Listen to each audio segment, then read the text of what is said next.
Et pour lire entre les lignes, nous recevons Anne Bringot. Bonjour. Bonsoir. Bonsoir, vous êtes directrice du réseau Action Climat. Merci d'avoir accepté l'invitation. Francis Perrin est également avec nous. Francis Perrin, vous êtes expert en géopolitique énergétique. Anne Bringot, est-ce que vous pensez, vous, que cet accord est historique ? Qu'est-ce qui vous inspire, cet accord ? Souvent d'accord historique, mais c'est vrai que c'est quand on s'enflamme un peu. Ce qui est inédit, en tout cas, c'est qu'on traite des énergies fossiles dans un accord de COP. Ça fait 28 ans qu'on a des COP. On n'avait pas le terme énergie fossile dans le texte, alors que c'est la principale cause du changement climatique. Donc pour la première fois, on a ce terme. On avait le charbon il y a 2 ans. Cette fois-ci, toutes les énergies fossiles sont concernées. Par contre, on n'a pas un engagement de sortie, mais uniquement de transitionner en se détournant des énergies fossiles, si on traduit un petit peu le terme anglais. Et puis, on a surtout beaucoup de choses trappes pour aller vers des solutions qui ne seraient peut-être pas vraiment idéales ou qui retarderaient la transition. Puis, cet accord n'est pas contraignant et il manque beaucoup l'enjeu des financements pour les pays qu'il va falloir accompagner pour cette transition. Donc, c'est vraiment qu'un point d'étape pour l'instant. Il reste beaucoup à faire. Alors, on va revenir sur chacun de ces points. Francis Perrin, on a beaucoup entendu le satisfecit des pays occidentaux. On parle d'accord historique, on l'a entendu, mais la réaction des pays arabes, ou du moins des pays producteurs de pétrole, est plus discrète. Quel est leur point de vue sur cet accord ? Ces pays sont évidemment partie de ce processus des COP. Ils sont là, soit individuellement, soit à travers l'OPEP, l'Organisation des pays exportateurs de pétrole. Ils n'ont donc pas fait d'objection pour l'adoption du document final, puisque c'est une tradition de consensus. Et pourtant, comme cela vient d'être signalé à juste titre, c'est la première fois que l'on a une référence explicite à l'ensemble des énergies fossiles, qui sont donc pétrole, charbon, gaz naturel, donc pétrole et gaz, les hydrocarbures et le charbon. Ces pays estiment que le vocabulaire, le langage employé pour parler des énergies fossiles dans ce document de la COP28 leur laisse une grande marge de manœuvre. Comme votre invité vient de le rappeler, il n'y a pas la fameuse expression que certains attendaient, espéraient, sur la suppression progressive des énergies fossiles. Il y a cette notion de, voilà, on va effectuer une transition qui va nous éloigner des énergies fossiles, ce qui n'est pas tout à fait la même chose. Ensuite, évidemment, le rythme de cette transition, l'ampleur de cette transition, les questions liées au captage et stockage du carbone, il y a un certain nombre d'éléments dans ce texte, et c'est pour ça d'ailleurs qu'il a été adopté par consensus, sinon il ne l'aurait pas été. Imaginez qu'il y ait eu dans ce texte la mention « on va supprimer progressivement les énergies fossiles », évidemment qu'il n'y aurait pas eu de consensus. Donc c'est un bon millésime, la COP28, incontestablement. Il y a des avancées qui sont claires, qui sont indiscutables, mais de là à crier victoire et à dire les énergies fossiles sont mortes, ou comme on le dit parfois, c'est le début de la fin des énergies fossiles, pour reprendre une expression souvent employée depuis quelque temps, là c'est allé un petit peu vite en besogne. Alors on va justement parler du champ lexical, de la créativité lexicale qui a été employée pour mettre tout le monde d'accord. Le texte final parle en anglais de transitioning away from fossil fuels, c'est-à-dire tenir hors de portée ou une transition hors des énergies fossiles. Transitioning, c'est pas la même chose qu'une sortie progressive. C'est pas du tout la même chose. C'est l'idée d'une transition. On peut imaginer quelque chose de progressif, alors que si on veut sortir des énergies fossiles en 2050, ce qui serait vraiment ce qu'il faudrait faire pour rester sous 1,5 degré, c'est vraiment une rupture. Donc on n'est pas du tout dans le même champ lexical. Mais cette transition jusqu'à 2050, c'est pas une sortie, donc c'est pas comme ça qu'il faut le comprendre. On ne sait pas si à la fin il y a une sortie ou pas. C'est une transition vers quelque chose où on se détourne des énergies fossiles, donc ce n'est pas assez précis. D'autant que dans une autre partie, on indique qu'on va laisser la possibilité d'utiliser du gaz fossile, enfin, en tout cas des combustibles de transition. Et derrière, on voit bien qu'il y a du gaz fossile. De transition ? C'est essentiellement du gaz fossile. On sait que la Russie, notamment, ou d'autres pays ont poussé pour avoir la possibilité de continuer à utiliser du gaz. Le gaz, il est fossile, donc c'est du méthane, c'est un puissant gaz à effet de serre.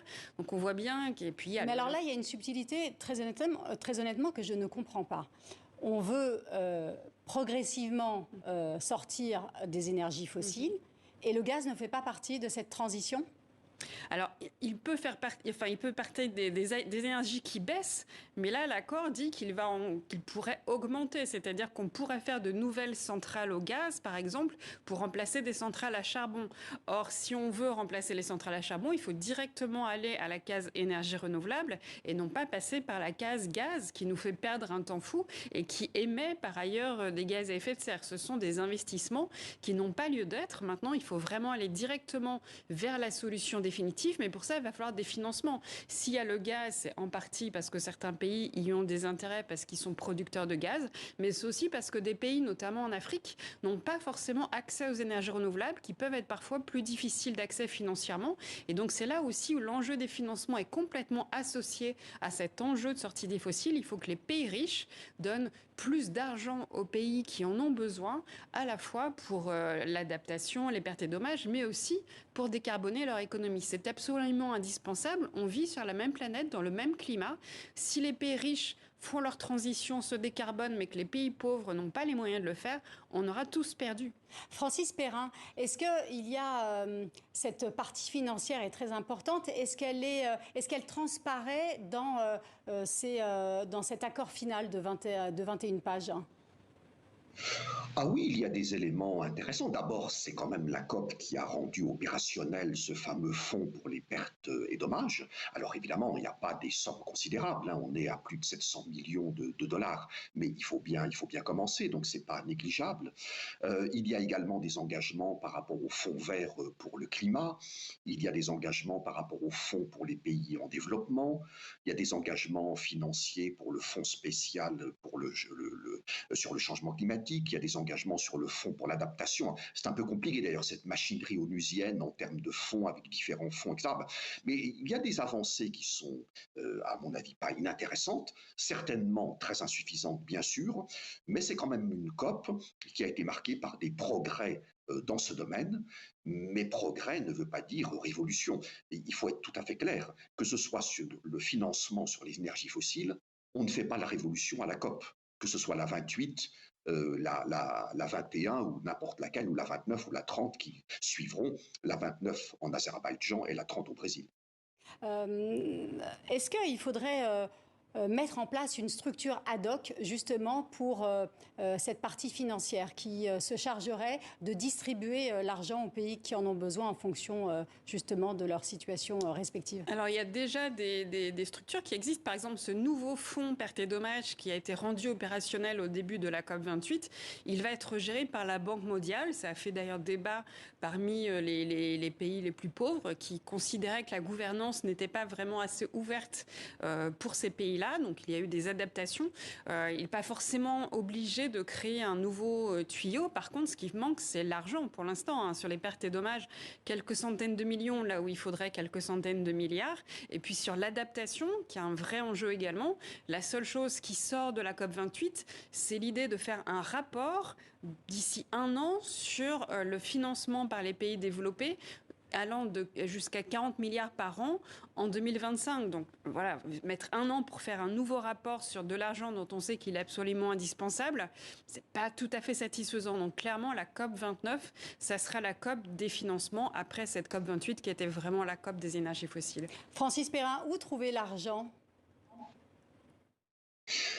Alors l'argent, évidemment, on se tourne vers les pays développés, bien entendu, et ça c'est depuis longtemps, en termes de processus et de réflexion au sein des COP, puisque dans ce processus, on a toujours évoqué, en matière de lutte contre le changement climatique, les responsabilités communes mais différenciées et les capacités différentes, respectives de certaines catégories de pays, évidemment avec cette distinction entre pays développés et pays en développement.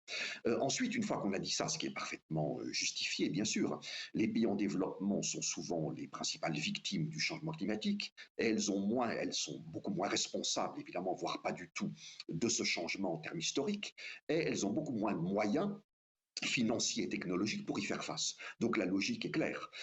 Ensuite, bien sûr, les États-Unis vont dire la Chine, c'est quand même la deuxième puissance mondiale aujourd'hui, la deuxième puissance économique mondiale.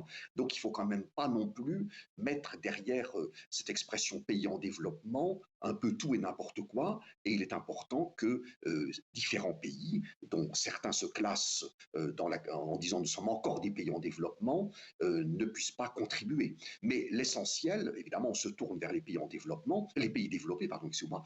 On se souvient d'ailleurs que ces pays s'étaient engagés dans une COP précédente qui remonte à une quinzaine d'années, à apporter des financements aux pays en développement à hauteur d'au moins 100 milliards de dollars par an, et qu'on n'est toujours pas, alors on monte, hein, ça progresse, mais on n'est encore pas arrivé en 2023 à ces 100 milliards de dollars par an. C'est d'ailleurs évoqué dans le document final de la COP 28 pour 2024. Anne Bringot, quid des entreprises pétrolières? Est-ce que ce ne serait pas une solution aussi de financement de capter un pourcentage très très faible des échanges pétrole, gaz? Alors c'est effectivement ce que j'allais dire. Il y a une campagne internationale de plusieurs ONG membres du réseau Action Climat qui s'appelle « Faites payer les pollueurs ». Les entreprises qui produisent du gaz, du pétrole, du charbon dans le monde, si on additionne sur une année, c'est 4 000 milliards de dollars de bénéfices. Donc si on prenait une partie de ces bénéfices pour financer effectivement tous les besoins à la fois de décarbonation, d'adaptation et de perte et dommages des pays qui en ont besoin, on aurait déjà résolu une partie du problème. Et puis en plus, ça rendrait un peu moins rentable ces entreprises qui actuellement font des grands bénéfices, rapportent des dividendes qui eux-mêmes d'ailleurs sont des dividendes en partie fictifs parce qu'ils prennent en compte une valeur du carbone qui est sous-évaluée. Si on prenait la réelle valeur du carbone et donc des impacts de ces entreprises, finalement, elles feraient des résultats bien inférieurs. Donc, utilisons l'argent des bénéfices de ces entreprises, taxons-les, c'est vraiment urgent pour pouvoir avoir des nouvelles sources de financement pour les pays qui en ont besoin. Oui, d'autant plus que les économies occidentales sont vraiment à la peine et que ça va être difficile de trouver de l'argent quand l'inflation est à ce point élevée dans ces sociétés-là. Francis Perrin, est-ce que ça, c'est un autre tabou, l'argent des compagnies pétrolières ou gazières? Alors évidemment, ces compagnies gagnent beaucoup d'argent, beaucoup plus que les compagnies charbonnières. Hein. Dans les énergies fossiles, il y en a trois, mais d'abord en termes de rentabilité, c'est numéro 1 pétrole, numéro 2 gaz, numéro 3 charbon, c'est très clair. Donc l'idée paraît simple, et souvent les idées bonnes sont des idées assez simples finalement, sauf qu'il faut les transformer en projet. En réalité, ça c'est plus compliqué. Sauf que là, vous butez sur un point important qui est la fiscalité, qui relève de la souveraineté nationale. Il n'y a pas de fiscalité ou quasiment pas de fiscalité mondiale ou internationale. Donc ça pourrait, évidemment, ça veut dire que ça ne peut pas exister. Mais vous allez avoir un certain nombre de pays qui vont légèrement se cabrer, ruer dans les brancards, si je puis dire, pour dire, ben non, ça, nos sociétés, c'est nos sociétés, on s'en occupe. Et n'oublions pas que dans les compagnies pétrolières et gazières, il y a plusieurs catégories. Il y a des compagnies pétrolières privées que tout le monde connaît, hein, ExxonMobil, Shell, BP, Total Energy, Chevron. Je cite les 5 plus grandes compagnies pétrolières privées dans cet ordre-là. Et il y a des compagnies pétrolières nationales contrôlées totalement ou majoritairement par des États. Évidemment, des États producteurs de pétrole et de gaz. Le géant pétrolier mondial, ce n'est pas ExxonMobil, c'est Saudi Aramco, contrôlé à peu près 90% par l'État saoudien. L'an dernier, Saudi Aramco a enregistré un bénéfice net de 161 milliards de dollars. Je dis bien bénéfice net, hein, après impôt sur les sociétés, c'est-à-dire qu'ils ont crevé tous les plafonds en termes de bénéfices. Sauf que Saudi Aramco, elle est taxée par l'État saoudien. Elle n'est pas taxée par la COP 28, ni la COP 29, ni la COP 30, ni la COP 50. Merci beaucoup Francis Perrin. Merci Anne Bringot d'avoir été nos invités sur le 64 minutes.